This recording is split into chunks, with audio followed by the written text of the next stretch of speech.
Today, we're taking a deep dive into Beyond... Welcome. Today, we're taking a deep dive into Beyond the Horizon by Dr. Andrew Neifolk. It's a profound narrative that explores self-discovery, grief, and healing through the story of Amanda. But, it's not just a story about loss. It's much broader, about identity, vulnerability, and the power of connection. Yeah, Liam, that's what really struck me too. The book's structure itself is quite deliberate. 3 parts. The path of pain, the journey of reflection, and the road of rebirth. It's almost like a roadmap of Amanda's evolution. And the way the setting shifts, from a gray, isolating city to this vibrant, forgotten village, really mirrors her internal transformation. Exactly, and what I appreciate is that Dr. Neifolk draws inspiration from real human stories. So Amanda's journey isn't just fictional, it's grounded in authentic experiences. The author's intention seems to be creating a kind of sanctuary for readers, a space where they can find solace and inspiration. That's a good point. It's universal in scope, even though it's deeply personal. So maybe we should start by unpacking Amanda's initial state. She's engulfed in grief, right? Feeling invisible in a bustling city that now seems cold and indifferent. Right. The city is described almost like a faded photograph. Once vibrant, now dull and lifeless. It's a powerful metaphor for Amanda's internal landscape. What do you make of that? Well, it's interesting because the city, which should be full of life and energy, instead reflects Amanda's sense of isolation. It's like the external world mirrors her internal state. And that paradox of grief, wanting connection but feeling utterly alone, is something many can relate to. Yeah, and the book really highlights the societal pressure Amanda feels, the expectation to be strong and move on. That pressure can be suffocating, even alienating. It's like grief becomes a performance she's forced to play. That's a key insight. Amanda's daily walks, past coffee shops, school playgrounds, are constant reminders of what she's lost. She feels like an outsider, playing a role that doesn't fit her reality. It's a mental model of grief as a performance. Do you think that resonates with how grief is often experienced? Absolutely. There's this tension between internal experience and external expectation. People expect you to get over it, but grief doesn't work that way. It's messy, non-linear. And Amanda's experience captures that well.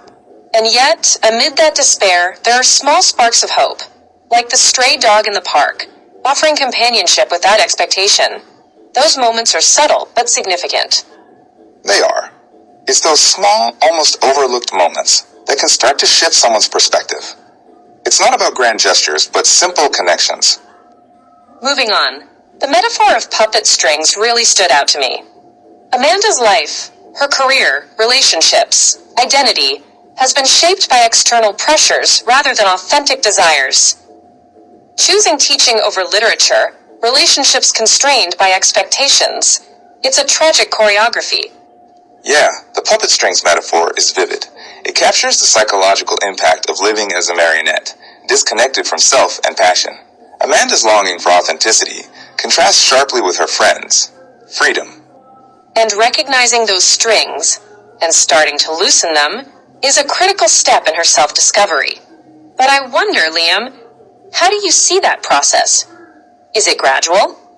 Is it painful? I think it's both. Loosening puppet strings means confronting uncomfortable truths about oneself and one's environment. It's about reclaiming agency, which can be scary, but it's necessary for growth. That leads us to the call of the unknown. Amanda feels this thumping heartbeat, pulling her toward change. There's tension between the safety of the familiar and the allure of new possibilities. The village symbolizes hope, connection, and rebirth. It's an invitation to step beyond grief and societal roles. But that internal dialogue about fear and courage is crucial. Moving forward doesn't mean absence of fear, but acting despite it. The horizon as a boundary between past and future, known and unknown, that's a powerful mental model. It frames change as a threshold.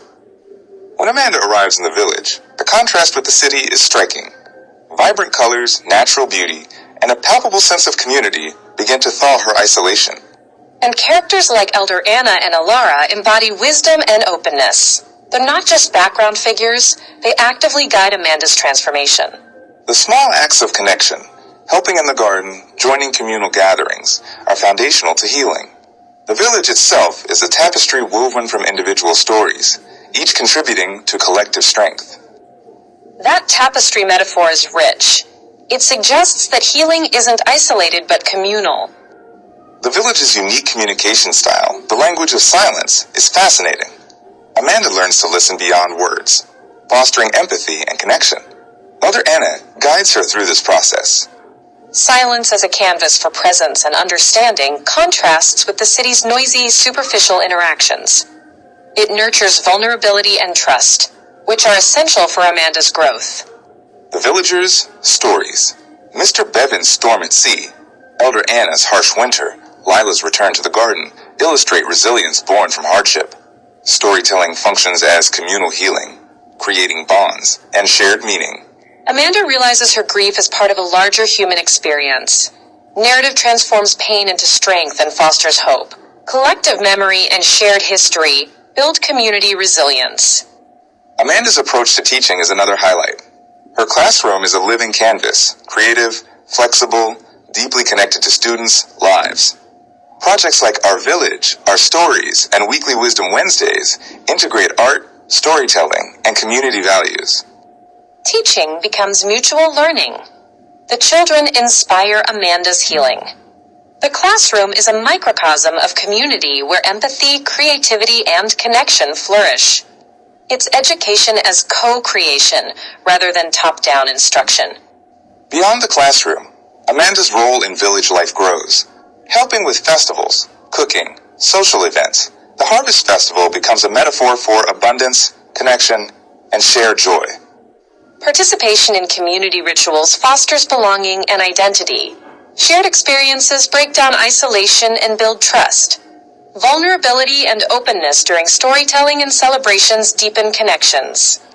Amanda's internal struggles with fear of failure, rejection, exposure are candidly explored.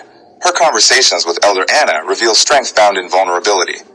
Fear becomes a companion rather than an enemy. Acceptance of imperfection and uncertainty is part of growth. Courage to share one's story leads to healing. It's a powerful mental model. Amanda's symbolic journey into the hills, guided by stars and nature, mirrors her emotional and spiritual transformation. Moments of clarity about self-worth, resilience, and purpose emerge. Light becomes a metaphor for hope, guidance, and connection. Past pain integrates with present growth. Communal meals and conversations deepen empathy. Sharing stories of loss and joy creates a safe space for healing. Amanda's own sharing of grief is met with support.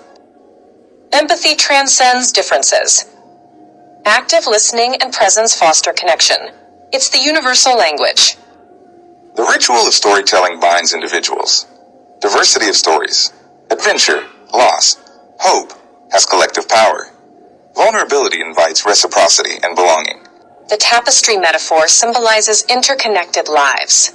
Healing is ongoing through shared narratives. The roots and wings metaphor is central. Amanda plants roots in the village through relationships and community involvement, while embracing the freedom of wings, exploration, and growth. The tension and balance between stability and growth are explored. Amanda recognizes her need to both belong and explore. Her symbolic journey to the hilltop embraces wings and new perspectives. Bravery and acceptance is a key theme. Amanda accepts her past, grief, and imperfections. Nature and community foster acceptance. Acceptance is ongoing and dynamic. Courage embraces vulnerability and authenticity. Liberation comes from releasing societal expectations. Finally, Amanda stands at the cliff's edge, ready to embrace the future. Past experiences integrate with hope and purpose. She shifts from external validation to internal meaning. Her vision includes nurturing children, fostering community creativity, and living authentically. The horizon symbolizes infinite possibility and ongoing journey. Healing and growth are continuous, intertwined with connection and courage. To wrap up, Amanda's transformation from grief and isolation to connection and purpose is profound. Vulnerability is strength. Community is healing. Balance of roots and wings is essential. We hope Amanda's story encourages you to reflect on your own journeys of loss, connection, and growth. Her story is universal and deeply relevant. Embrace your own beyond the horizon moments with courage and openness. Thank you for joining us in this exploration. Until next time, take care and keep seeking those connections that nourish your soul.